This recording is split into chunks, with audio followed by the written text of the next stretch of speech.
नवरत्न special में एगो इतना बढ़िया भजन आयल बा। बहुत ही सुंदर भजन बा, एकदम मन मिठास मोह लेता एकदम ये भजन। तो चलिए जानल जाए भजन कौन सिंगर लेके आयल बना, कितना मीठा आवाज में ओके गैले बना, उस सॉन्ग के पूरा जानल जी। और उ का कहले बना सब बात जानल जी। तो चलिए वीडियो में बनल रही लो। इस तो वीडियो के ज़्यादा लंबा ना कर जा, वीडियो के बोल जौन बा हम सबसे पहले आप सबके बता देते हैं। वीडियो के बोल बात दुलरी हमार मैया, बहुत ही सुंदर बात इस सॉन्ग में बोले बना। तो चलिए जानल जा सॉन्ग में का बोले बना। ये हमी के सिंगर हवा अरविंद अकेला कल्लू, इनका बहुत ही मीठा आवाज में इस सॉन्ग के गैले बना। और मीठा आवाज में हमी के कल्लू भैया का कहले बना कि जहिया से आंगना में पाँव मैया धैली हो, स्वर्ग बनैली अंगनैया हो हमार मैया।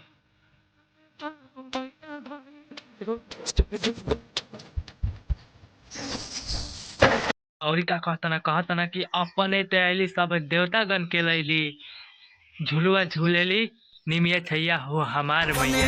तैली सब देवता गण के लैली हो, झुलुआ झूलेली निमिया छैया हो हमार। ना कि डमरू बजावत अइले बाबा महेश संगे कार्तिक गणेश जी। डमरू बजावत बाबा महेश कार्तिक गणेश। और का कहता ना कि पार्वती रूप धके अइली शिव सती जेकर महिमा विशेष। पार्वती रूप धके अइली शिव सती जेकर महिमा विशेष। और का कहता ना कि बीड़ा बजावत गावत शारदा भवानी अइली, मुरली बजावत कन्हैया ओ हमार मैया। बजावत गावत सरदा भवानी, मुरली बजावत कन्हैया ओ हमार। के आंगना के भाग जागा पढ़ते चरण माई के पाके दर्शन जी। भाग जागत पड़ते चरण माई के पाके दर्शन।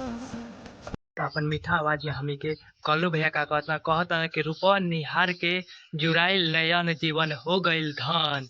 रूपवा निहार के जुड़ाइल नयन जीवन हो गइल धन। कहता ना कि कल्लू प्रियांशु आंसू सुनावत माई के भजनिया, पंकज पूजेले माई के पैया।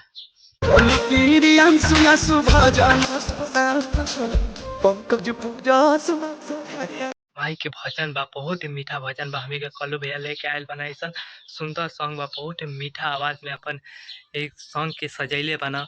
बहुत ही अच्छा सॉन्ग भाई। ऐसा वीडियो अच्छा लगल तो चैनल के सब्सक्राइब कर लो, वीडियो का लाइक कर लो और ज़्यादा से ज़्यादा कमेंट कर लो, ताकि आप सभी कहते हैं हमेशा वीडियो लेके आवत ही।